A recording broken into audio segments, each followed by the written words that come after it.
Really, it Yes. was very. Does he live in the same house? Yes, he's still living on the farm Yeah. and in the same house. He's still out on the tractor and Yeah. working on the Does he have farm. big satellite things there? When we were there, he had the big satellite dishes there. The satellite. He now he only has a small Yeah, satellite. yeah. When we were there, like I'm talking about He used to have 19. Yeah, it was very huge. It's good. I'll show you. He did. We had an art project from one of his original satellites. I'll show you. Mhm.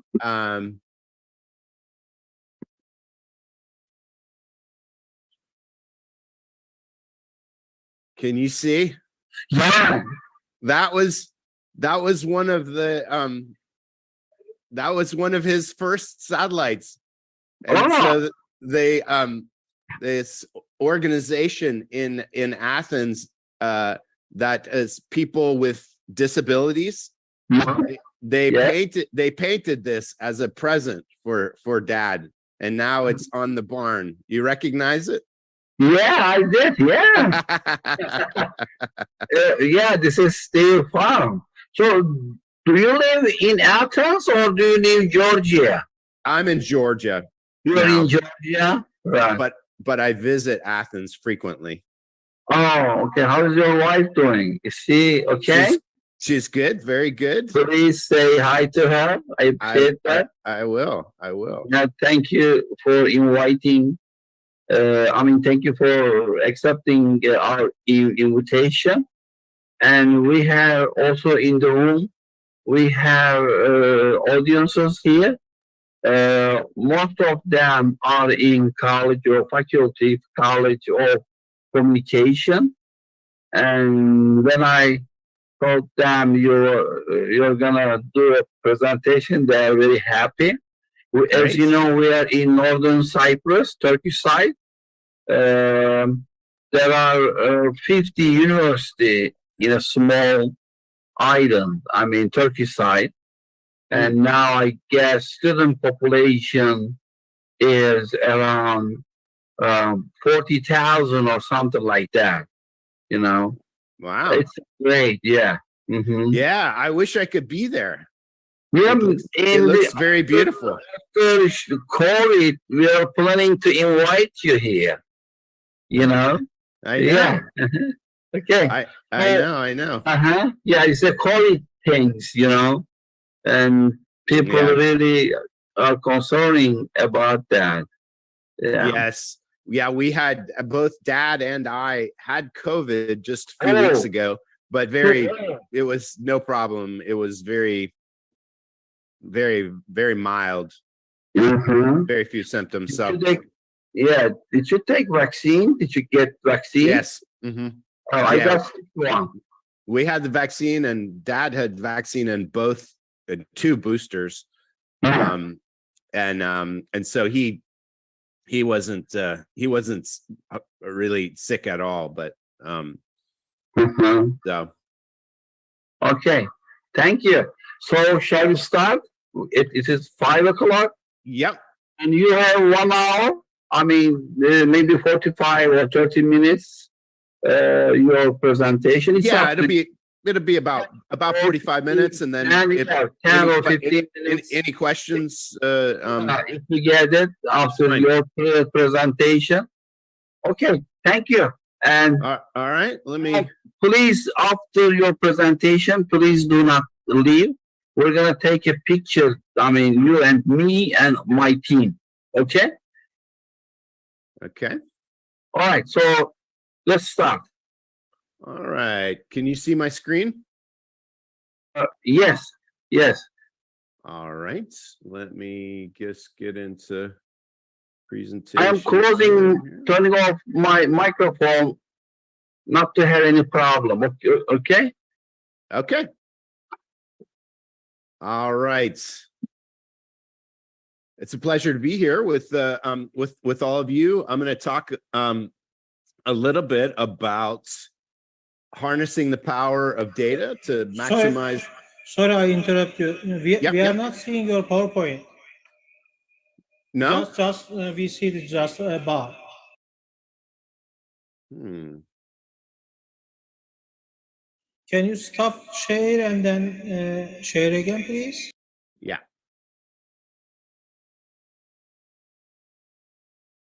All right. Let's try again.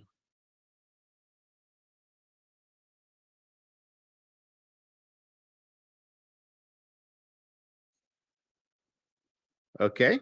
No, just we are seeing the PowerPoint bar. It is a black with, I mean, only we can see the bottom one, like Mother Elite Turkey presentation, and we don't see your PowerPoint.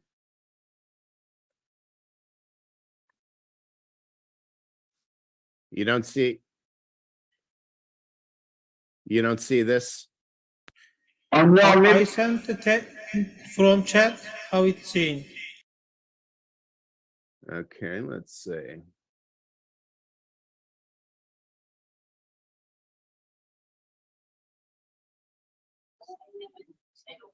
Okay. All right. And that's not the right thing. Yeah, okay. Let me see here. All right. Let's try this again.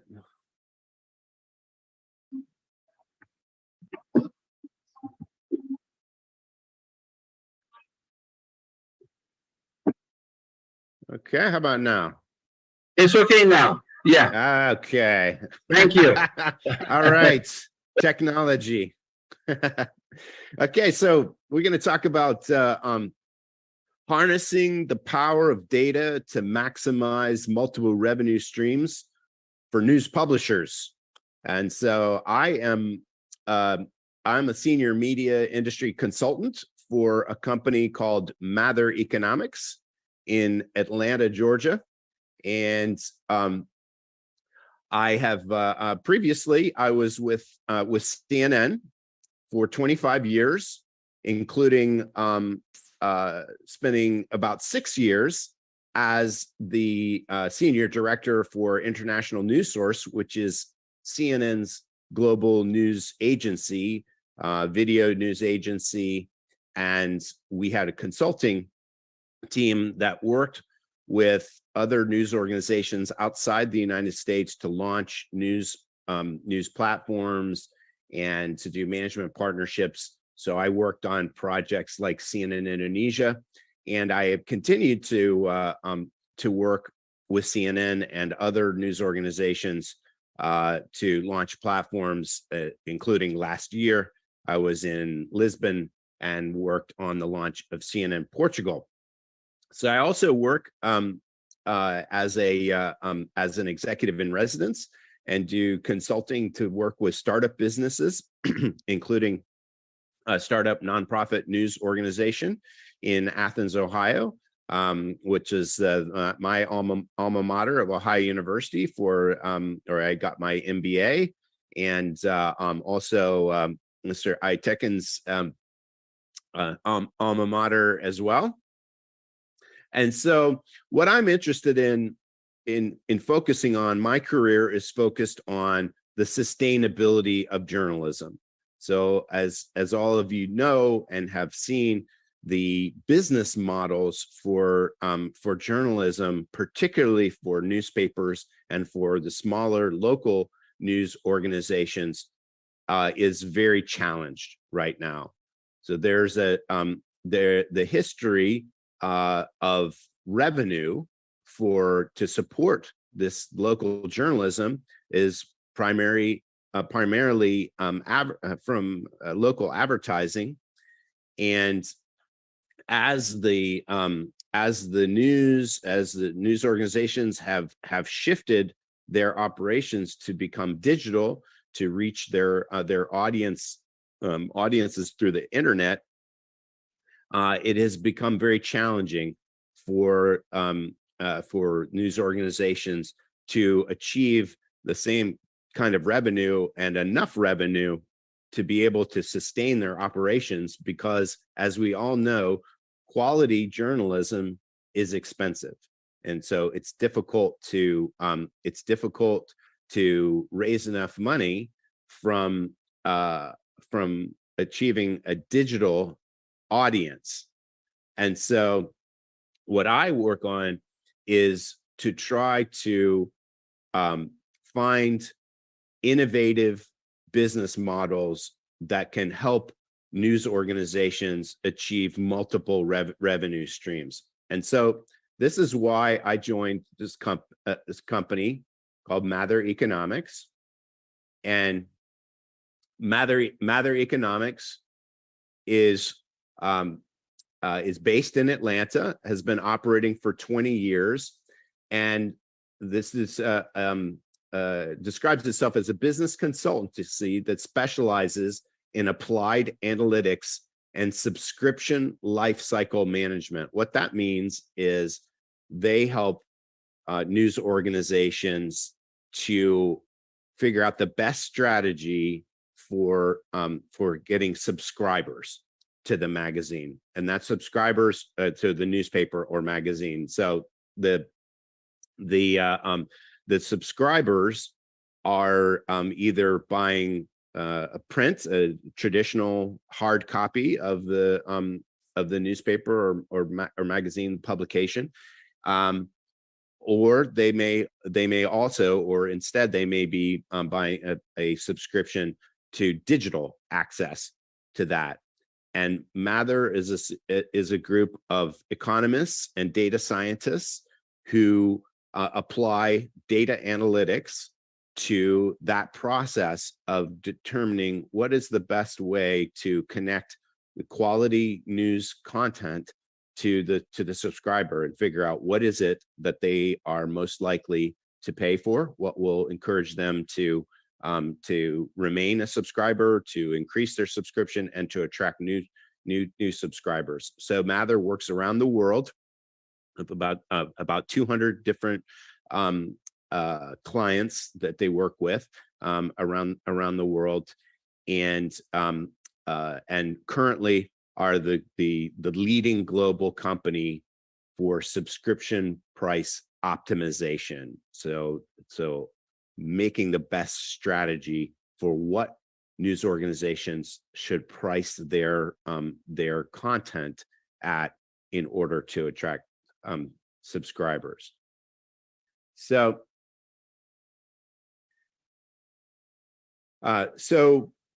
Mather, you can see here that these are some of the news organizations that Mather works with. You can see their names that you recognize, like the Wall Street Journal, Bloomberg, working with companies in almost all regions of the world.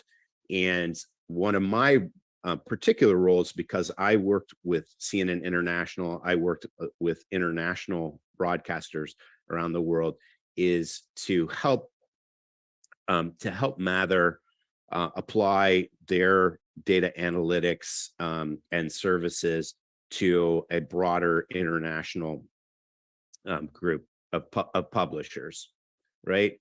So this is an example of the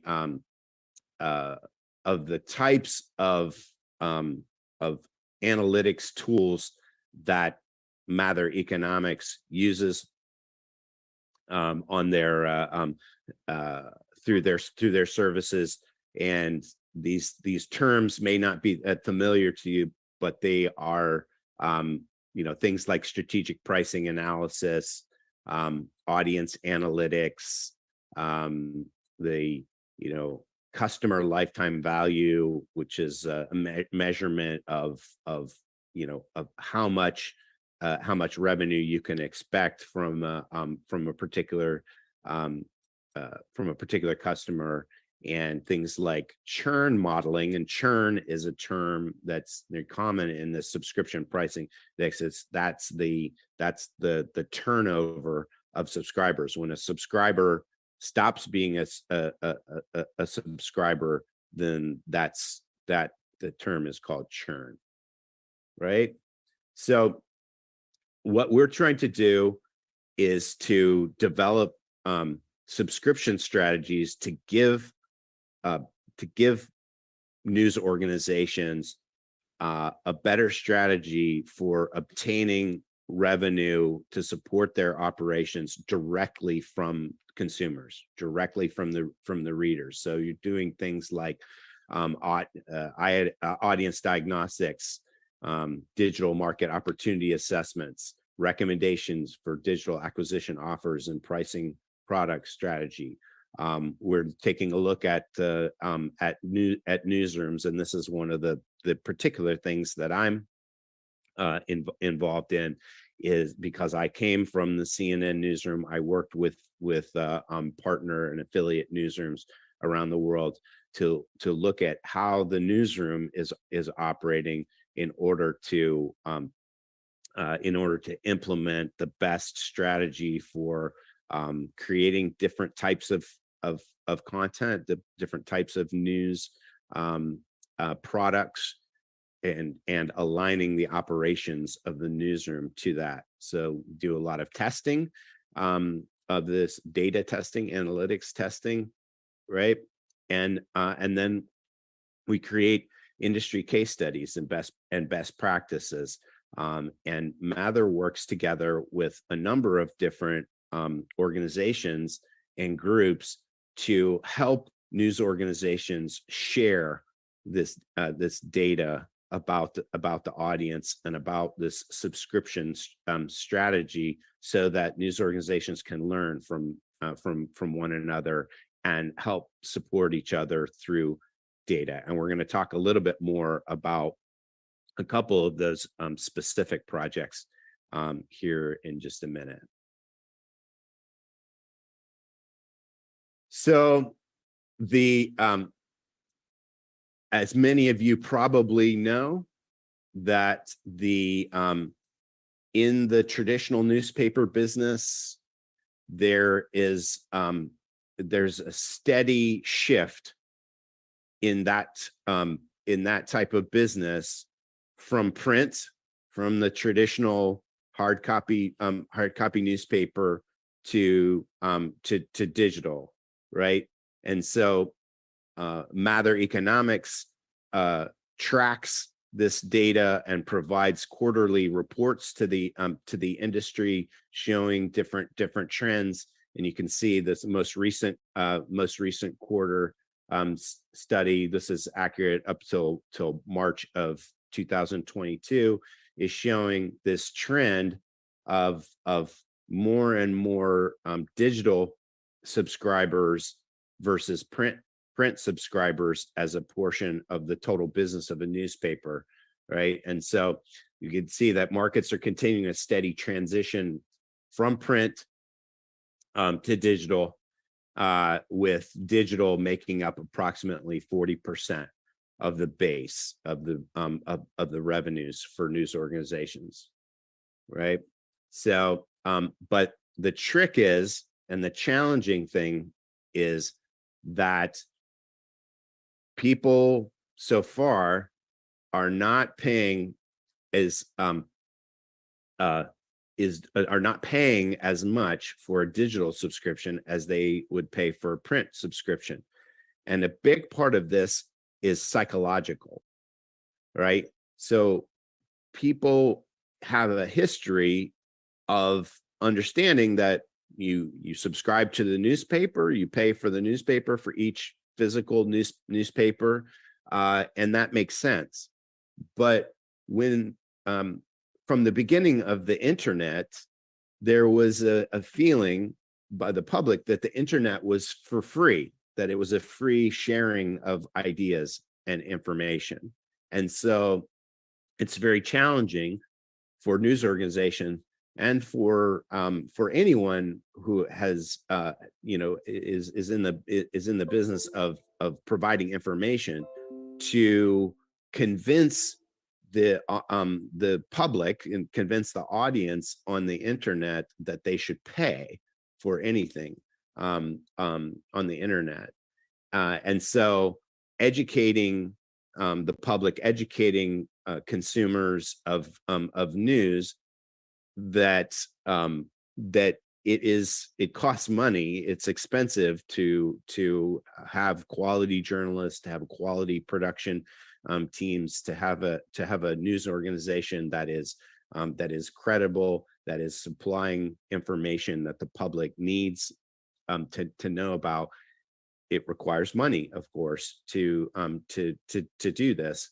And outside of government or public broadcasters that are being funded through taxpayer dollars, then the vast majority of news organizations need to be able to raise this money directly from the product that they're delivering to their customers and to the consumers. So it seems logical, but there is a psychological barrier to that when it comes to the internet, right?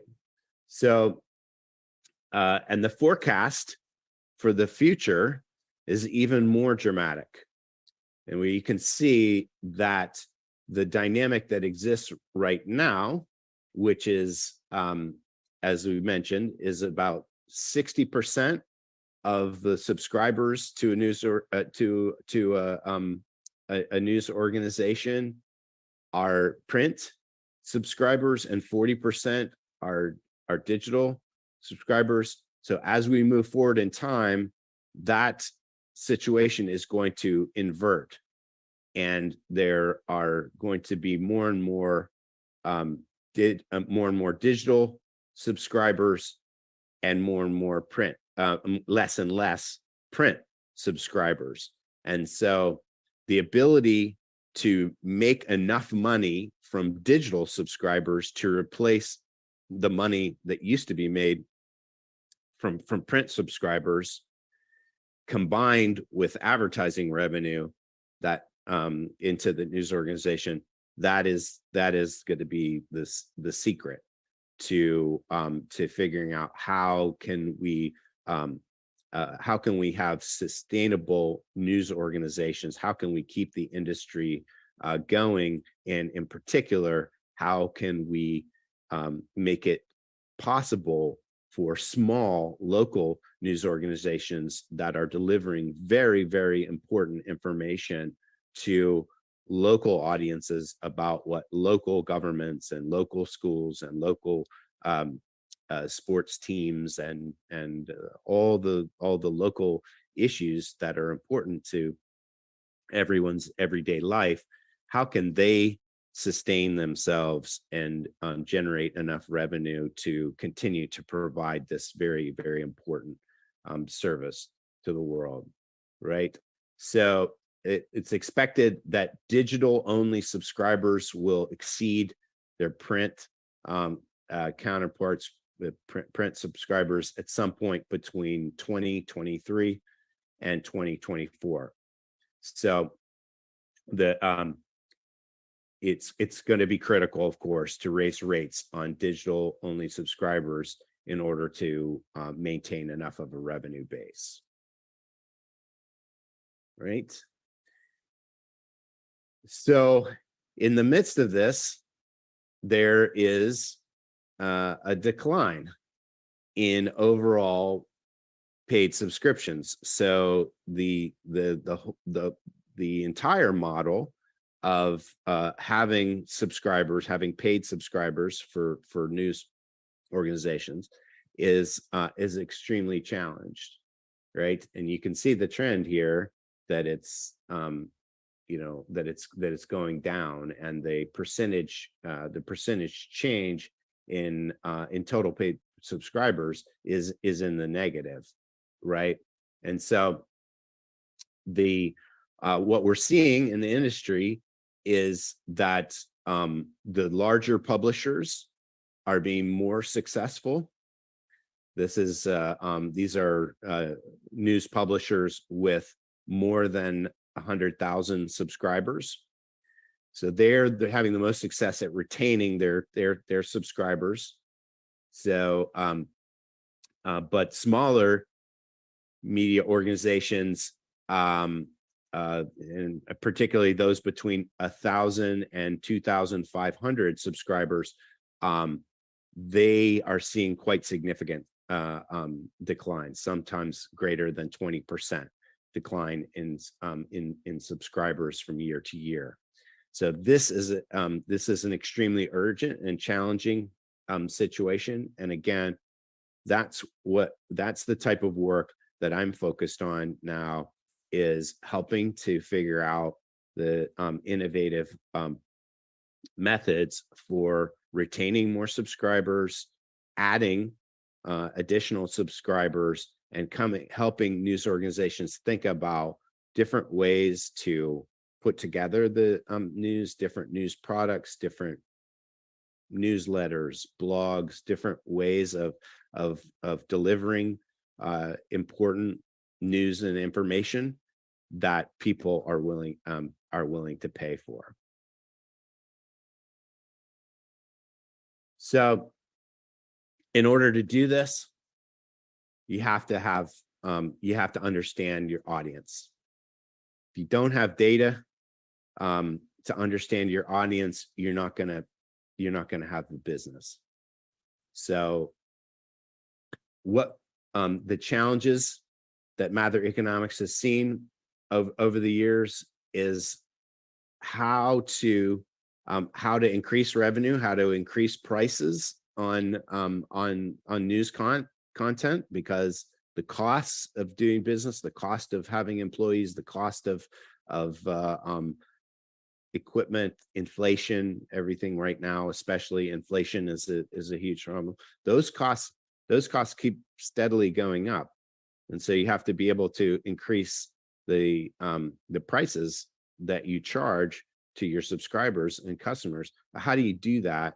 And how do you increase your revenue without losing customers, right? And so minimizing churn from current customers, there's that term again, churn. So this is when a current customer no longer becomes a customer. So you're trying to decrease always that rate of turnover of customers, helping news organizations define and put data around the true costs of acquiring or getting back, reacquiring, getting customers back that that used to be a subscriber, used to pay for the paper, and maybe they would subscribe again, right?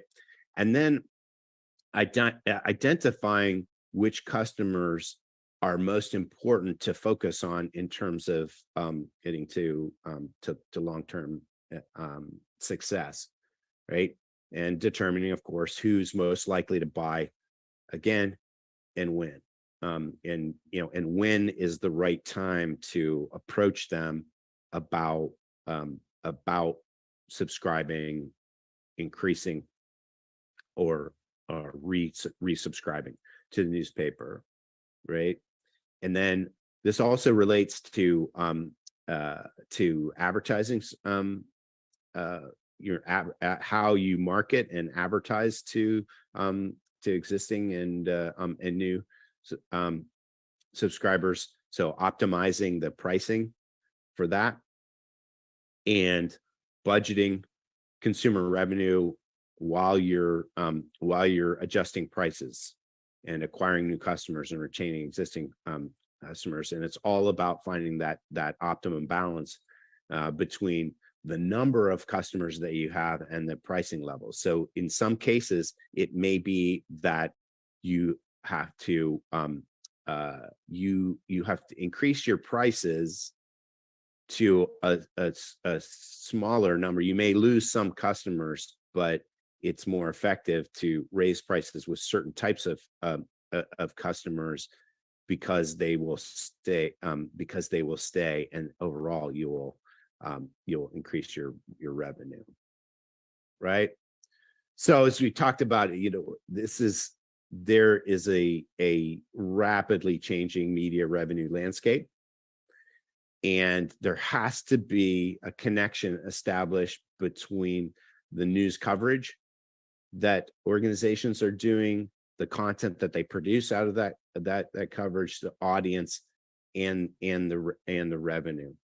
So speed is no longer so much about who is going to report something first. With the internet, with things like Twitter and social media communications, it's rarely a news organization itself that's breaking a story. So speed is more about being able to attract your audience as quickly, attract a large audience as quickly as possible, verifying information, helping them understand that they can trust this this information that they're hearing, and establishing that trust relationship with the audience, being flexible and adaptable in the newsroom workflow to adjust, and then produce a wide variety of content that will appeal to different audiences. Some people are going to need to have content that they can consume quickly, that they're getting on an alert, maybe on their mobile phone. Some people want to have access to more context and in-depth background about a story. Some people want to be able to listen to audio in the car. I mean, there's a whole range of different strategies, and news organizations have to be prepared, even and especially the traditional newspapers and magazines, as they become more digital organizations, which all newspapers now have to be digital organizations. There's no such thing as a print only news organization anymore. You cannot survive, and the future is clearly moving towards being digital companies, right? And so there's a term that has emerged in the industry, is rather than thinking about breaking news per se and your strategy for breaking news, it's more about thinking about live journalism. And so for newspapers and magazines, which have historically, of course, been on a daily or weekly or monthly publication process, they are having now to think about, how am I going to cover stories that I'm in a position, because of where I'm located, to do ongoing live coverage of, how am I going to change my structure and my strategy to deliver that, so that when something happens in my area of expertise or my region of focus, then the audience will come to me to get information, and larger audiences will come. And when they come, how can we be able to retain that audience over the long term? And for subscription strategies, convince them that that it is enough value to them to not only stay and continue to return to this news site, but to actually pay for that content once they get there. So newspapers and magazines, of course, are struggling to maintain this print product, which is legacy, which is still very valuable to them. They get higher revenue per subscriber for their print than they do for digital, but they also know that they're moving into rapidly into a fully digital world, and they have to develop the digital strategy at the same time. And for traditional broadcasters, they also, TV and cable news organizations also have had to adapt to these changing dynamics. And with the so-called cord cutting, where people are less and less likely to just go ahead and buy the whole cable package, the whole direct, satellite television package. They will just subscribe to the particular streaming services that they want for their movies, for their sports, for whatever it is. The same thing is happening and is true for news broadcast organizations as well, right? And so these streaming services and most of the major broadcast news organizations, they're also less profitable. You're getting less money per viewer, per subscriber than you did under under the traditional cable and satellite distribution systems. So this is very challenging, right? And so digital native news organizations that started out digital from the start, and so they understood right away that in order to have that the revenue is directly related to engagement, not just getting people to come to your news site, but getting them to stay for a longer period of time on that news site, right? And so they have to be able to have business strategies which create enough revenue to support news gathering and news production operations, to fortify the brands with differentiated content, right? And the goal for everyone is to develop a deeper relationship with their audience that makes them more loyal and valuable over time.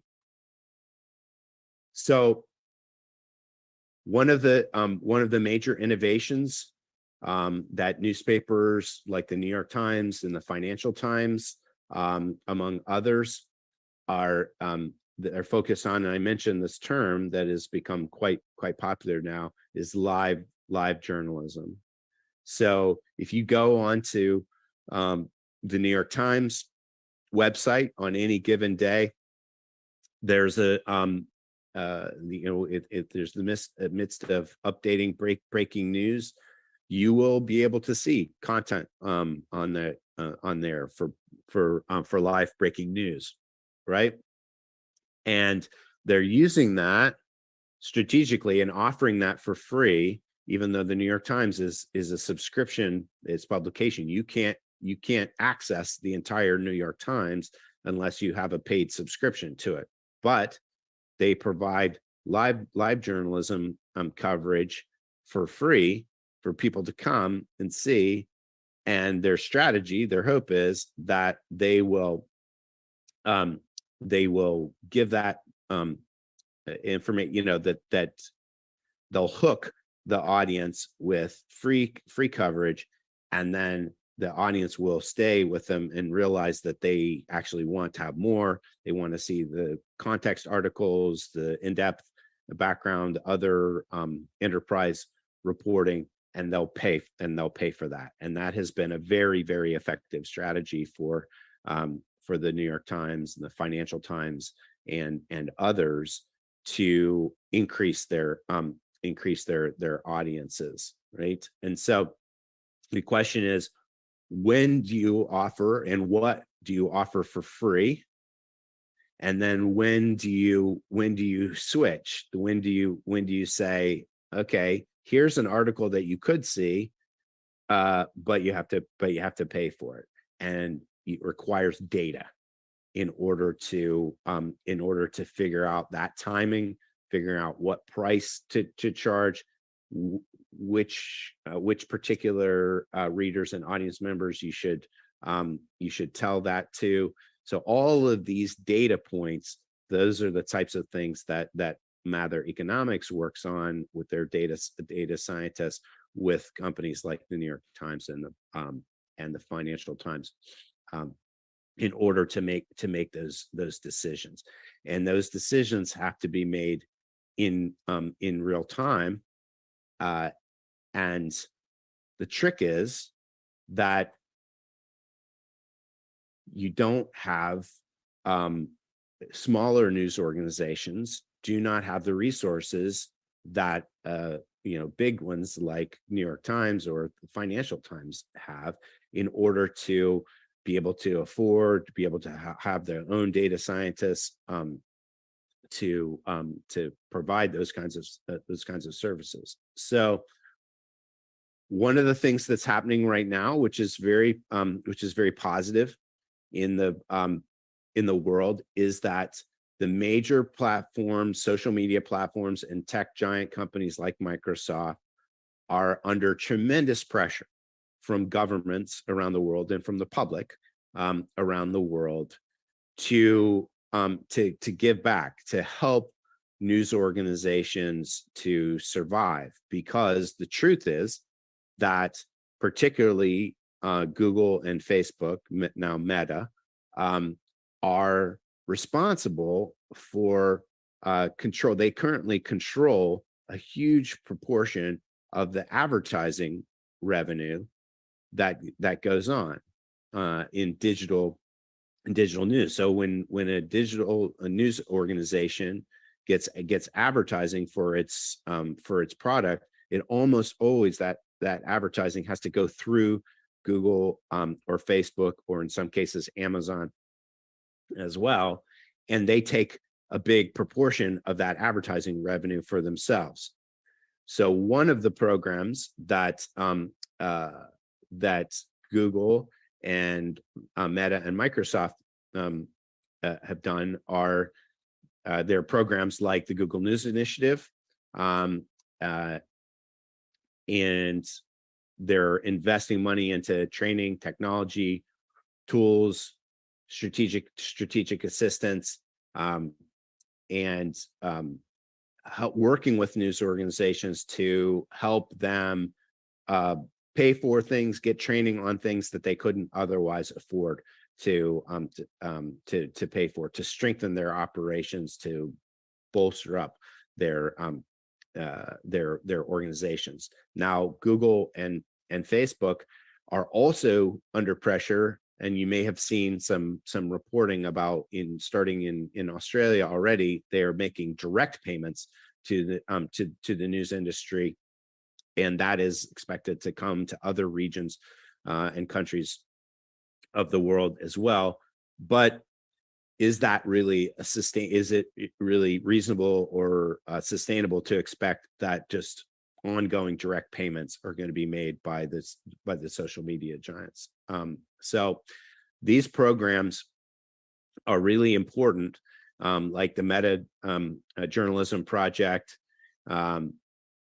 doing the same kinds of programs of training, helping local journalists with anti-misinformation, anti-disinformation training and campaigns. I personally have been involved with a number of, I've done work with the what used to be the Facebook Journalism Project in providing anti-misinformation and verification training to journalists and newsrooms. So these are programs that help them deliver something that is of great value to the industry, and great value to the audience. Hopefully, that the audience is willing to pay for that information. Also, Microsoft has the Microsoft Journalism Initiative, and they have a particular focus on cyber and legal security for journalists, which of course is very, very important, very helpful, and very expensive for news organizations to provide for themselves. So one of the big innovations that I want to highlight is a program that Mather is working on in partnership with Google News Initiative and Northwestern University's Medill School of Journalism. So the Medill Subscriber Index is, it puts together and collects from over 100 publishers in North America right now, 35 different performance metrics in order to provide benchmark data, right? So they're collecting data that will help news organizations know what is successful for other news organizations, what is not working for other news organizations, specifically related to subscription revenue. And so the really important part of this program at Northwestern is that it is free to this to the news organizations. So small and medium-sized publishers who otherwise could not afford to have a separate premium relationship with a company that provides data analytics like Mather Economics can now have access to this top industry level data and know have access to information about what's working and what kinds of strategies can be effective in other news organizations across North America. And there is a hope and expectation that this type of program will be expanded. Google has shown some interest in replicating this model in other countries, in other regions, to create more of industry benchmarking services, so that that it can strengthen the industry overall and improve the business performance of different news organizations. So this program, it gives the news organizations operational insights into decreasing subscriber churn. There's that term again, making it less likely that the subscribers will stop being subscribers and having to go through losing subscribers, trying to get them back, allocating newsroom resources, increasing subscriber revenue overall, right? And so the Mather data analytics is working in behind the scenes to help in this Medill subscriber index to help publishers improve their business performance. So, and again, the key is that this is free to publishers. So this is a really important program and tool that can help small publishers get access to the same kind of top industry level science and technology and data that large publishers have and can take advantage of, right? And so the next step with this is to expand just beyond the traditional subscriber-based news organizations, these primarily for-profit news organizations, into the growing number of local nonprofit news organizations and public broadcasters that receive donations. So in the United States, all the public media entities, they do receive some level of taxpayer supported subsidy, but primarily they are needing to have support and revenue via donations from the public that they serve, and they are very strongly supported by the public. But these donations, they have to strategically, they have to be able to approach these donors, the subscribers, the users, the viewers, the readers of public media news and information. They have to be able to approach them in the same way that a for-profit news organization would approach a subscriber.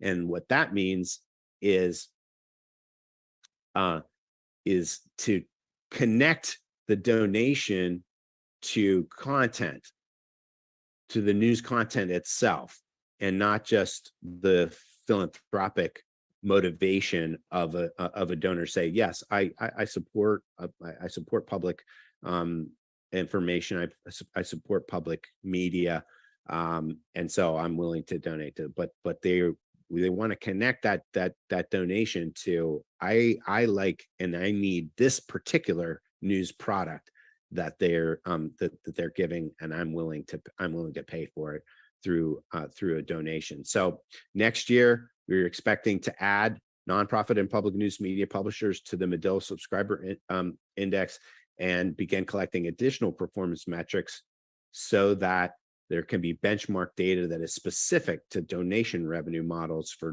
nonprofit publishers, and give them the operational insights just like for-profit publishers have, so that they can treat their members like paid subscribers and track those donation rates and the frequency relative to content, right? And again, this will also be free to those publishers through support from the Google News Initiative and other foundations in the United States, like the Knight Foundation, and hopefully this type of program can be expanded into other regions in the world in partnerships with other universities and local foundations and the big social media and tech companies like Google, Meta, Microsoft, and others. So it's been great to talk with you here today. I'm open for any questions. If anybody has any questions or comments, my email is on the screen there. My mobile phone as well. If you be happy to have a separate conversation, if any of your organizations that you're connected to or academic entities are interested in connecting to this area, we would love to talk more with you about it. And Really? yes, Thank you. I appreciate that. Let's get questions. First of all, I would like to ask online audiences, and do you have any questions, online participants? You can write on the chat. Okay.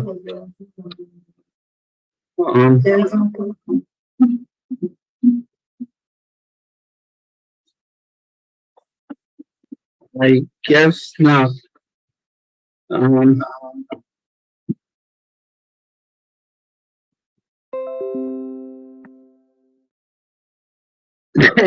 They don't have any questions. Let's take a picture. So keep this slide.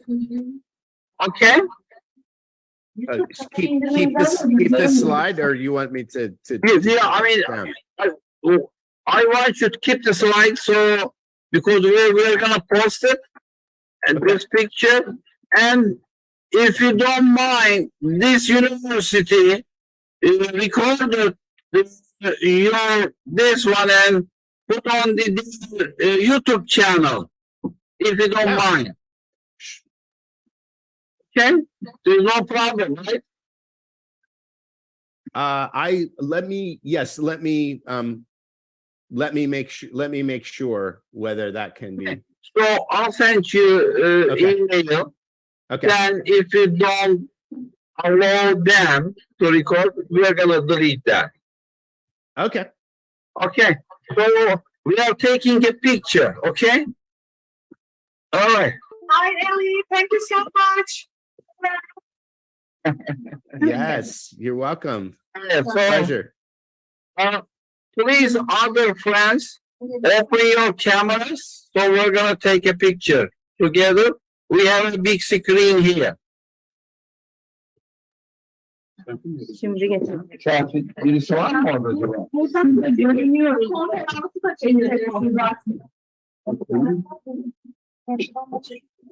Ya birisi.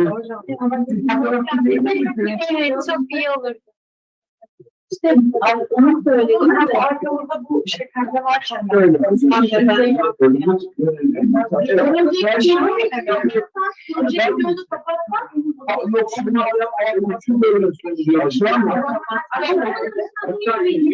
Bence yana geçiyor.